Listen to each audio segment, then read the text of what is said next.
Josué capítulo 9, versículo 1 até o 16. Abra sua Bíblia. Gênesis, Êxodos, Números. Gênesis, Êxodos, Números, Deuteronômio e Josué.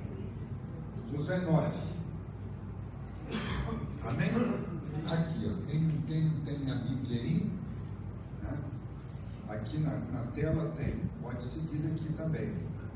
Mas é bom seguir na Bíblia também, para você marcar alguns textos que chamam a sua atenção.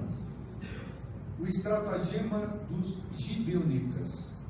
Sucedeu que, ouvindo isto, todos os reis que estavam daquém do Jordão, nas montanhas e nas campinas, em toda a costa do Mar Grande, defronte do Líbano, os heteus, os amorreus, os cananeus, os ferezeus, os heveus e os jebuseus, se juntaram a eles de comum acordo para pelejar contra Josué e contra Israel. Os moradores de Gibeão, porém, ouvindo que Josué fizera em Jericó e em Ai, usaram de estratagema, e foram e se fingiram embaixadores, e levaram sacos velhos sobre os seus jumentos, e odres de vinho velhos, roto e consertados, e nos pés sandálias velhas e remendadas, e roupas velhas sobre si, e todo o pão que traziam para o caminho era seco e bolorento. Foram ter com Josué ao arraial, a Gilgal, e lhe disseram, a ele e aos homens de Israel, chegamos de uma terra distante, fazei, pois, agora aliança conosco.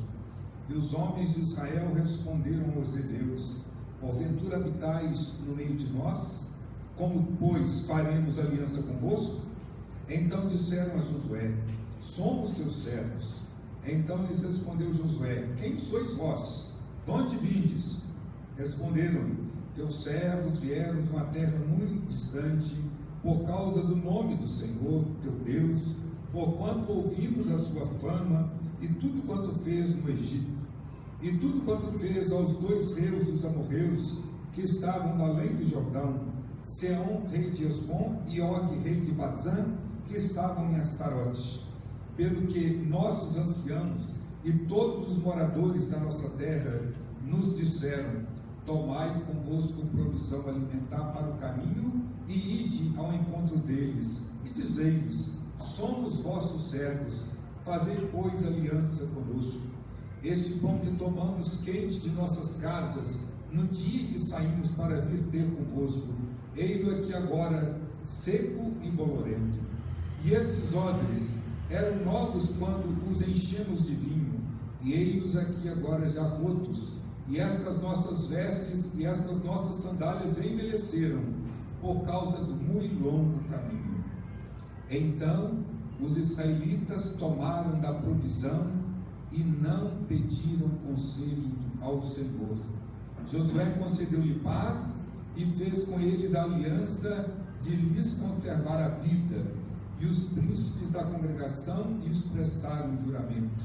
Ao cabo de 3 dias, e depois de terem feito aliança com eles, ouviram que eram seus vizinhos e que moravam no meio deles. Versículo 14, se está com você aí, leia comigo. Se não está marcado na sua Bíblia, depois marque esse versículo na sua Bíblia. Todos. Então os israelitas tomaram da provisão e não pediram conselho ao Senhor. Deus querido, nós pedimos ao Senhor neste momento conselho para a nossa vida, sabedoria para entendermos a Tua palavra e ouvidos claros para ouvir a Tua voz, em nome de Jesus. Amém. Podeis assentar, queridos. Irmãos, irmãs, Josué é um dos muitos exemplos bíblicos que me chamam a atenção, em quem eu me inspiro. Ele foi um dos 12 espias enviados por Moisés à terra prometida para mapear a terra, para ver a terra, para saber o que os esperava na terra. E quando os 10 espias deram um relatório negativo dizendo que não poderiam ir contra aqueles gigantes, ele foi um dos dois que disse: não, senhores, se nós formos em nome de Deus, nós vamos ser vitoriosos, nós podemos contra os gigantes. Josué também foi ajudante de Moisés durante 40 anos. Irmãos, eu não tenho ideia do que é ser ajudante durante 40 anos. É muito tempo, é uma vida, é a minha vida de ministério praticamente. Josué dedicou a sua vida em ser o ajudante de Moisés, em ser o ajudante dele. Isso me chama muito a atenção. Josué foi o líder que conduziu o povo de Israel na conquista da terra prometida. Ou seja, a vida de Josué, desde a sua juventude até ao morrer aos 110 anos de idade, a vida dele foi uma vida comprometida com Deus e o seu reino.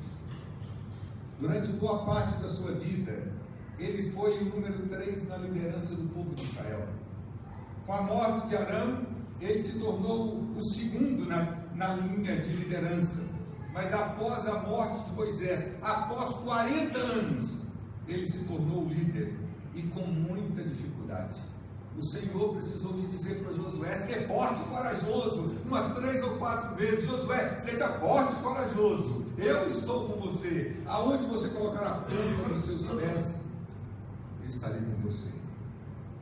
Eclesiastes 3, de 1 a 8, que nós lemos no início desse culto, o tema geral desta passagem é que tudo tem o seu tempo determinado, e há tempo para todo propósito debaixo do céu. Todo propósito debaixo do céu.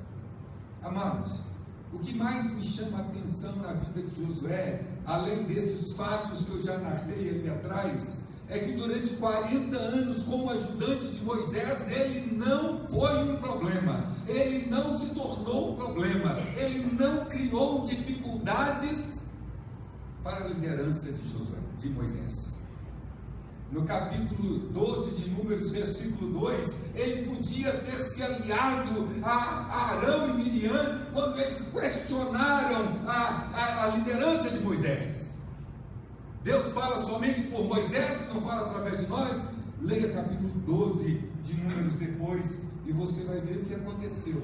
Miriam se tornou leprosa por causa disso, e Moisés teve que interceder em favor dela para que ela recuperasse a saúde. Mas Josué não fez parte desse complô, ele não levantou a voz, ele não questionou a liderança de Moisés. Pelo contrário, Josué fazia parte da solução dos problemas que apareciam no dia a dia de Moisés. Em um determinado momento em que o povo de Israel guerreava, aonde estava Josué segurando uma das mãos de Moisés, que enquanto ele estava com a mão levantada, o povo prevalecia. Quando ele cansava, o povo de Israel era derrotado. Então ele estava ali, era o lugar dele. Amados, Eclesiastes capítulo 9, versículo 10 diz: se você sabe, diga comigo: tudo quanto te vier às mãos para fazer, faz-o com o melhor das tuas forças. Vamos repetir? Tudo quanto te vier às mãos para fazer, faz-o com o melhor das tuas forças. Sob a liderança de Moisés, Josué foi o ajudante que sabia onde era o seu lugar, e ele sabia se comportar como um ajudante, porque tudo que ele tinha a mão para fazer, ele fazia bem feito. Josué nos ensina, a mim, e eu espero que ensine a você nesta noite, que na vida cristã nós podemos ser o número 2, o 5º, o 20º, o 100º, o 1000º, sem perder o encanto, sem perder a fidelidade e sem perder a graça de servir. No reino de Deus, todos aqueles que completarem bem a carreira receberão a vida eterna e a coroa eterna. Quando Moisés e Josué subiram no Monte Horebe para Moisés receber a revelação de Deus, os 10 mandamentos, depois de alguns dias ausentes, o povo no arraial se inquietou. Amados, eu acho impressionante a capacidade que nós temos de nos inquietar diante de um momento que deveríamos estar esperando e perseverando. O povo de Israel se inquietou, buscaram Arão, pressionaram Arão, disseram a Arão que o povo estava angustiado e o povo estava perdido porque não sabia se Moisés ainda estava vivo, e encorajaram Arão a fazer um bezerro de ouro, uma imagem. Arão então recolheu o ouro, oferta do povo, e fez um bezerro. E o povo adorou aquele bezerro como se fosse o Deus que havia os tirado do Egito.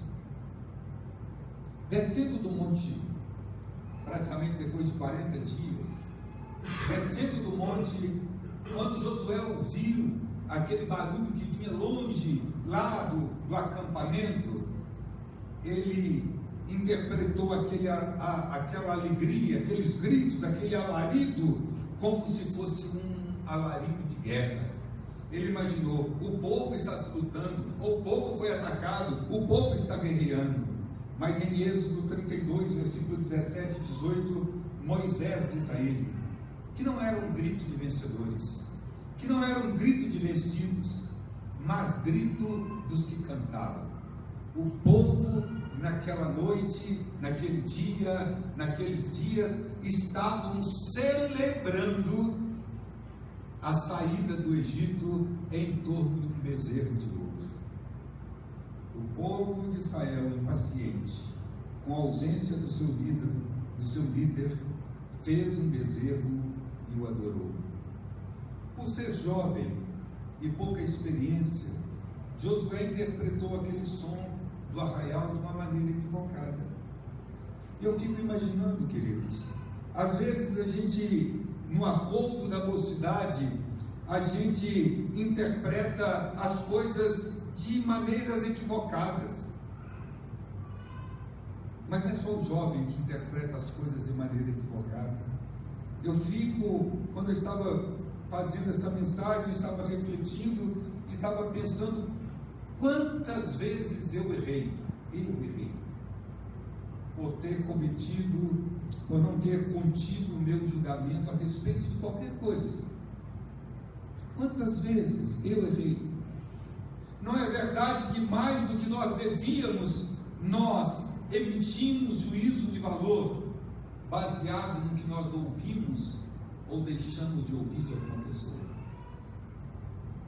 Circulou aí na internet esses dias um filmezinho, de uma mulher que havia ido se confessar. Ela foi se confessar porque tinha falado mal de alguém. Aí o padre, ela pediu perdão e o padre disse que não a perdoaria. Ela contou o que era, aí ele falou para ela voltar para casa, antes de ser perdoada, voltasse para casa, pegasse um travesseiro, naquela época eles eram feitos da mesma coisa, de pena de algum bicho, subisse no telhado com uma faca, rasgasse aquela fronha e deixasse as penas fluírem. Ela fez isso, voltou no outro domingo até a igreja e disse para o padre: eu fiz o que o senhor pediu, eu posso agora ser perdoado? Ele falou: ainda não, agora você vai recolher todas as penas que saíram voando. E ela disse: é impossível. Ele disse para ela: quando a gente comenta alguma coisa a respeito de alguém, são como penas que voam pelos ares. Cuidado, meu irmão, minha irmã, quando você emitir algum juízo de valor a respeito de alguém, dentro do programa da conquista de Canaã, até o capítulo 9 de Josué, os empreendimentos haviam acontecido. Tinha dado uma derrapada na conquista de Ai, mas os acontecimentos estavam indo. O Jordão foi aberto, Israel passou o Jordão a pé enxuto, Jericó foi destruída, Ai foi destruída, o terror do Senhor havia se apoderado de todos aqueles povos daquela região, como nós lemos no versículo 10, cananeus, heteus, heveus, ferezeus, gergazeus, jebuseus e amorreus. Contudo, amados, a maior ameaça para Israel não foi a coalizão daqueles exércitos, 5 ou 6 exércitos. A grande ameaça foi um grupo de homens de Gibeá, ou Gibeão, dispostos a enganar Josué e os líderes de Israel. Amados, no capítulo 9, versículo 3, nós encontramos que esses homens, moradores de Gibeon, ouvindo que Josué fizera a cidade de Jericó e a cidade de Ai, eles agiram com astúcia. João capítulo 8, versículo 44, diz que o diabo é o pai da mentira.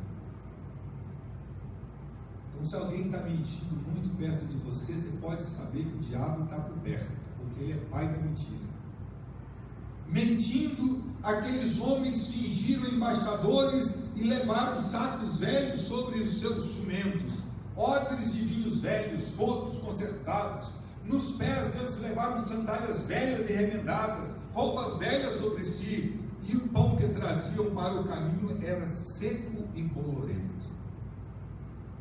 Amados, se este povo se tratava, se eles eram de fato uma embaixada representante de algum império ou de alguma cidade de estado importante, eles não iriam se apresentar com essas características. Se eles fossem de fato embaixadores,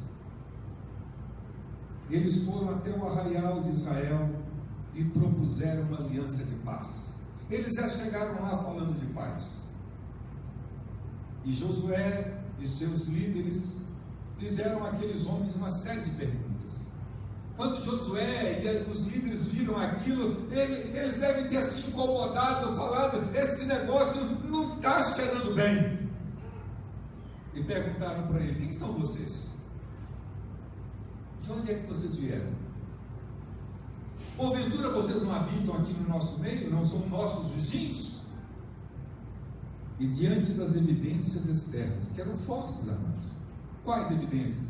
Pão mofo, odres velhos, roupas e sandálias velhas, Josué e os líderes agiram pela aparência.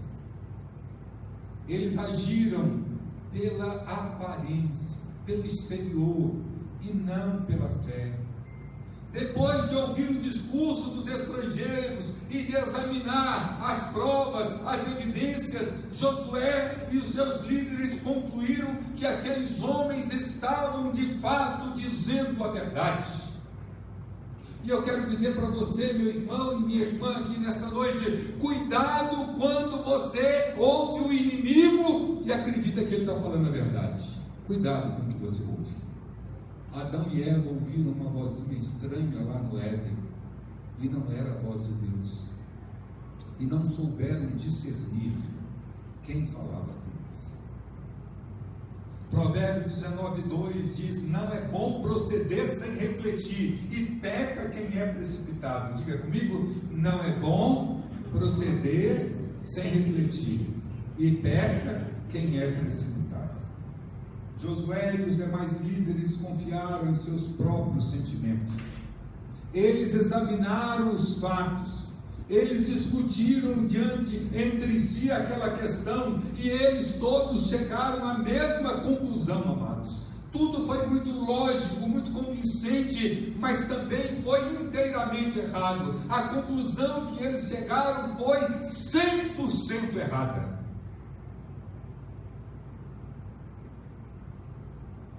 Eles fizeram um acordo de paz com os gibeonitas sem pedir conselho ao Senhor.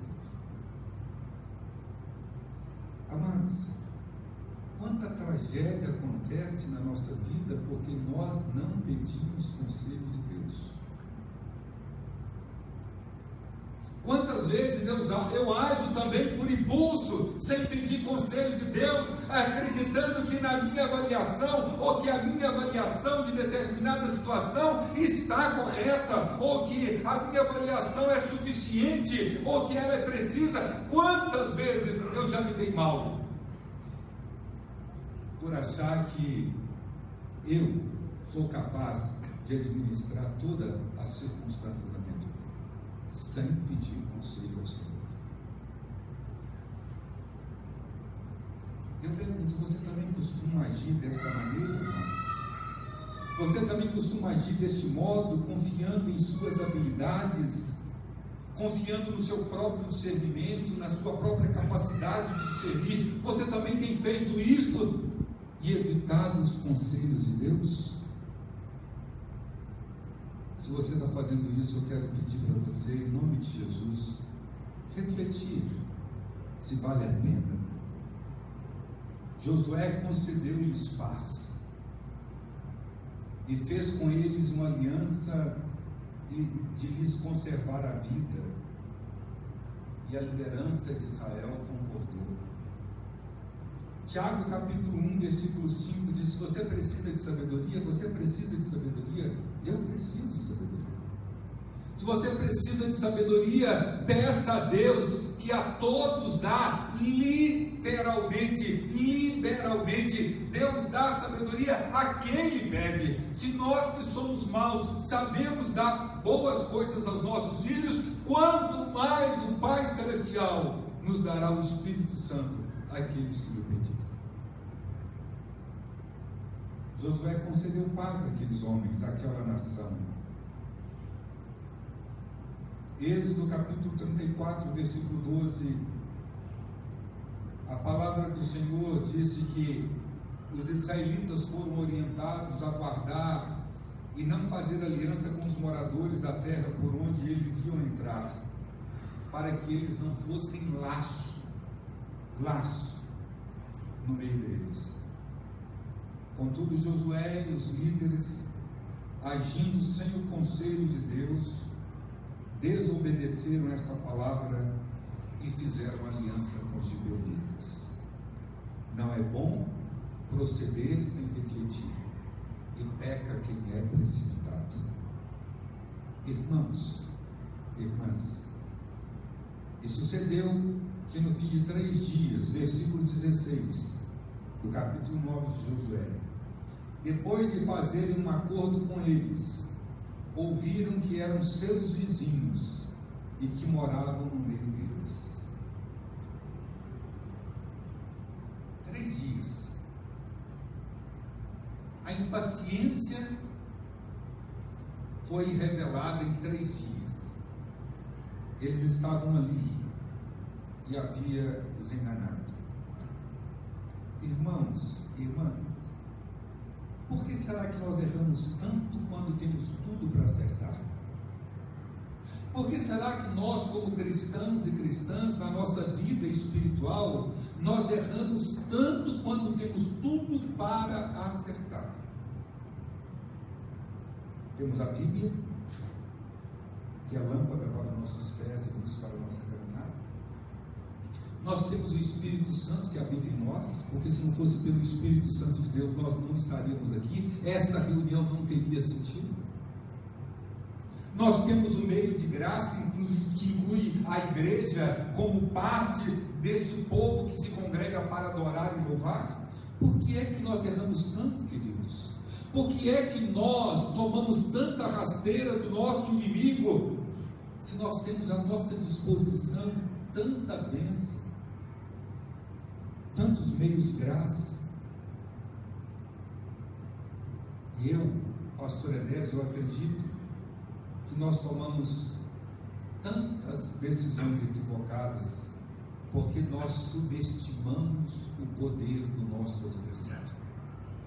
Nós subestimamos o nosso adversário. Desde o Éden, A missão do diabo não mudou. Desde o Éden, a missão do diabo é enganar, é roubar, é matar e destruir. Desde o Éden, ele tem feito isso.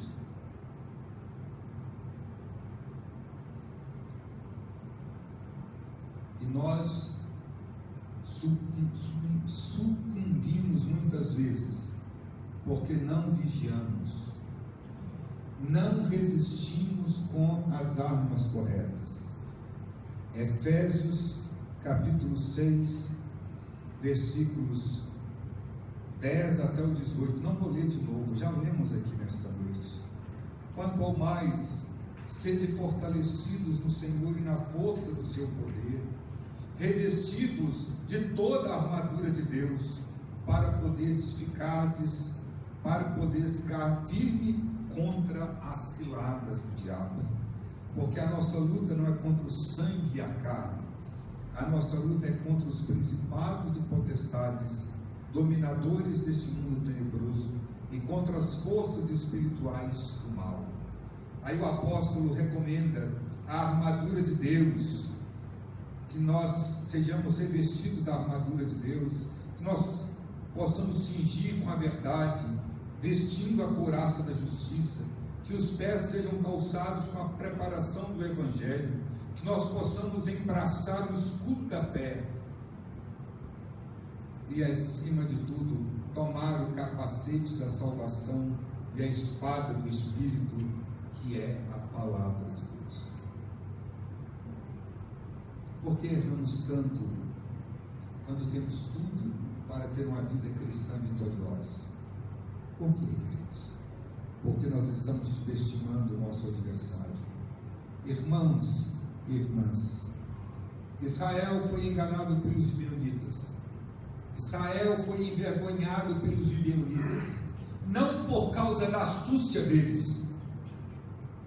Israel foi enganado pelos gibeonitas porque eles foram impetuosos, eles foram precipitados e eles não pediram o conselho do Senhor. Se você está errando nas suas escolhas, nas suas decisões, amados, eu quero convidar você nesta noite para rever a fonte de onde você está recebendo a revelação para fazer o que você está fazendo no seu dia a dia.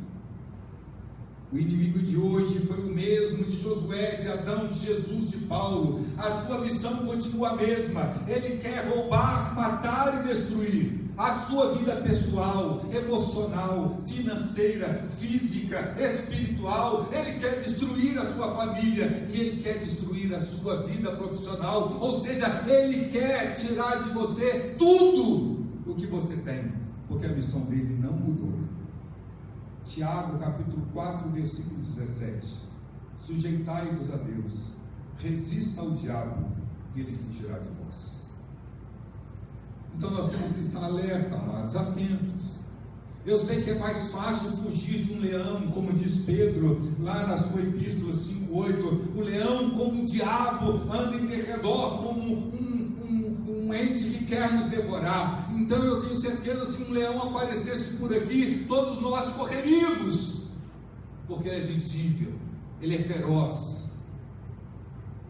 Mas muitas vezes a tentação não vem como um leão visível, ela vem como uma serpente sorrateira, com uma vozinha suave, com um flerte, com uma cantada. É assim que vem a tentação, e é mais difícil de resistir.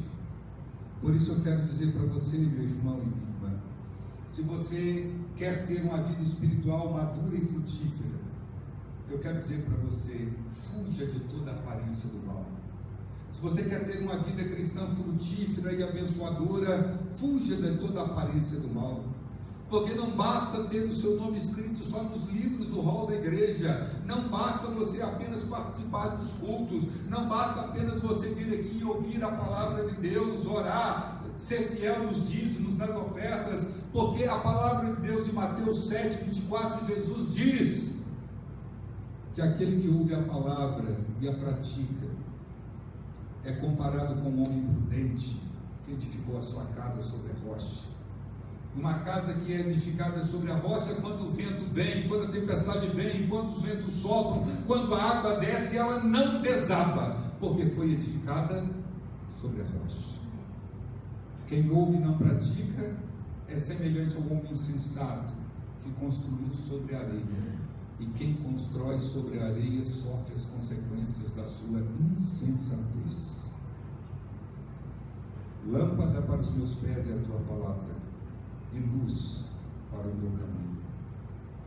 O segredo para alcançar a maturidade espiritual, o segredo para não ser derrubado pelas artimanhas e pelas setas do inimigo, o segredo para não errar onde nós já deveríamos estar bem consolidados na fé, não está apenas em conhecer os conselhos de Deus, amados. Conhecer os conselhos de Deus é importante, mas acima de tudo está em obedecer, em ouvir, em praticar a palavra de Deus.